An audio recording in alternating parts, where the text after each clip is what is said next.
It's a lot more feasible these days to play a game once infamous in its own right for being hard to play, not necessarily because of a skill ceiling, but rather because of its technical demands.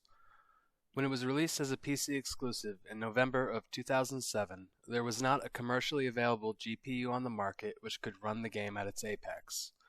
Even in the years to follow, the classic PC gaming meme, "Can it run Crysis?" was not a tongue-in-cheek statement, but a valid question. In the years since, as technology progressed, the full splendor of this game, so ahead of its time as a visual feast, has become increasingly accessible to the masses. It is fair to say that some games released 5 years after it could still be argued to be visually inferior. Add to this the much more recent remaster trilogy, it is truly easier than ever to enjoy this iconic franchise, if you can, again, run Crysis, or have a modern console. Indeed, while striking in their own accord, and far more optimized in part due to their console releases alongside PC, Crysis 2 and 3 did away with the sheer scale of their progenitor, at least in non-linearity.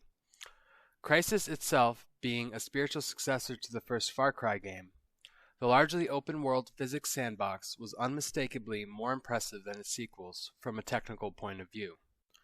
To those that played Crysis all those years ago, and in the years that have followed, one particular sequence has been cited by the majority as a major detractor from its gameplay experience: the 7th chapter, Core, more commonly recognizable as the spaceship part. Now, as I hope to elucidate upon, the sequence has some definite flaws, but taken as a whole, it stood out to me as one of those transcendent gaming experiences upon which I can look back as a turning point, in my mind, of what could be achieved within the medium, and not just with CryEngine. So while I come out in defense of this segment, I will also explain the reasons why I feel this chapter is looked back on poorly by many.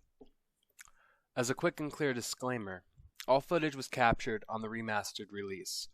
This version has various controversies, most striking in my mind being that it is a remaster based off of the later console port of the game and not the PC original. So for the purists out there, I will say the original release is still a valid option, perhaps even preferred. And with some extra effort spent modding the game, you will have a title which still holds up remarkably well visually without the potential gripes of consolitis. The opening of the game literally drops you onto an island from an airplane in a nanosuit, which empowers the player to act out their best Predator fantasies, while still maintaining the reality that your avatar is immortal and not an outright demigod. Enemies can still drop you fairly quickly, even with the enhanced armor mode activated. Your cloak is effective, but drains quickly in motion and immediately upon opening fire. Even then, the suit's energy, which is required to power its abilities, recharges swiftly, allowing the player to sprint faster than an Olympic athlete back into the dense jungle foliage, or to leap over a 2-meter fence with ease. There is an intrinsic power fantasy, while allowing for skill to matter. The beginning chapters introduce a looming alien threat while giving the player the freedom to approach the sandbox in a variety of methods. By the time you reach the chapter preceding Core, you will be charging headlong into the worst the enemy can muster, including tanks, attack copters, and even North Koreans sporting knockoff supersuits of their own. This peak of engagement is soon to be thrown on its head, as the growing threat looms literally ever higher above you. You descend to face off against the invading army's mad general, which in other titles may have been made as a final confrontation. Not long after defeating him, all your preconceptions about the game are turned on their head, as you are forced to enter the so-called temple, forcefully unsealed by the aforementioned general. It is made clear you are no longer in Kansas. Before long, the ground is factually ripped from your feet, and you have to acquaint yourself with a zero-gravity environment. Your comms go dead, and your radar becomes stifled. To make matters worse, the interior of the ship can quickly become disorienting, with alien architecture and tunnels, weaving in and out of larger chambers and passages. There is an effort to direct the player, but it is quite likely that you will get lost at least once with no clear direction, as you float much slower than you can walk or sprint, or float a bit quicker while draining your suit's power as fast as sprinting would. The visual spectacle aside, as the aliens begin to show themselves after a while, with more and more appearing as they wake up from epochs of cold-blanketed stasis, they begin to attack, moving far more swiftly than you can, and capable of killing an unarmored player in as little as a single hit.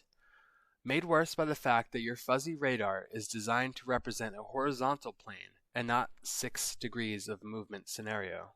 As you try to adjust to this new threat, you may end up blowing through your reserves of ammo with only infrequent stashes of gathered samples of ammo and weapons to replete you.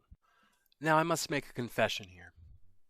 The last time I played through the original to completion was back in 2013, and it was then that this segment burned in my mind as being a transcendent one, especially if considering that it was first able to be experienced in 2007.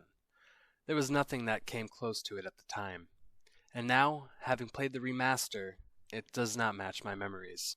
I may simply be older and wiser, but I believe there were changes made to the experience to make it less of an endurance test. Ammunition seems more plentiful, and movement in 0G seems improved. And to be honest here, I sort of lament this. I want this experience to be difficult. I want it to be alien as I struggle through this ancient extraterrestrial vessel. To have movement become totally unnatural. I want to be forced to bash in the faces of these squishy tentacled aliens with super strength as I run out of ammo, or be forced to truck detritus at them. This is how I remember it. This is why this chapter, above all the others in this game, has remained vivid in my recollections. I want Core to subvert everything that came before it. This playthrough, I still managed to get lost, but everything else just felt too easy a transition.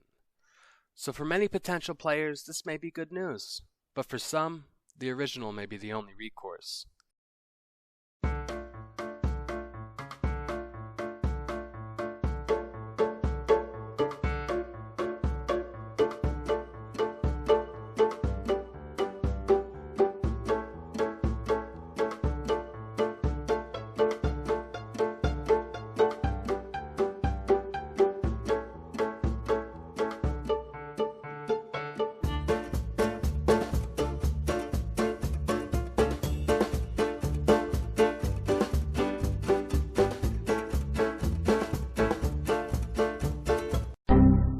To continue my prior line of thought, you make your way through this chapter at an acute disadvantage, in awe of the bizarre sights surrounding you.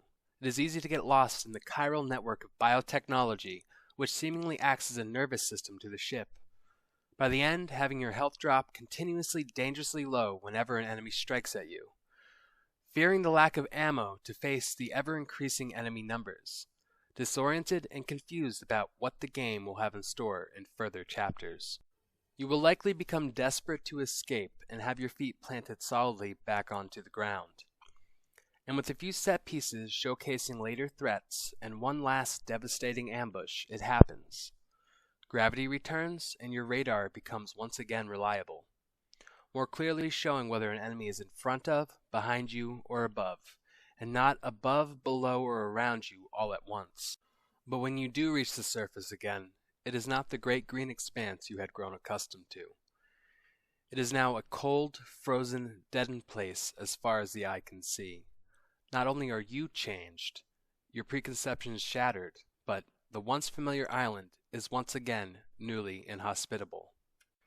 And as the game progresses in its over-the-top action hero campy way, leading up to its grand finale, in the back of your mind, somewhere, your time spent on that buried spaceship will still linger, and it might for years to come. Thank you. This has been an apology presented by Crysis.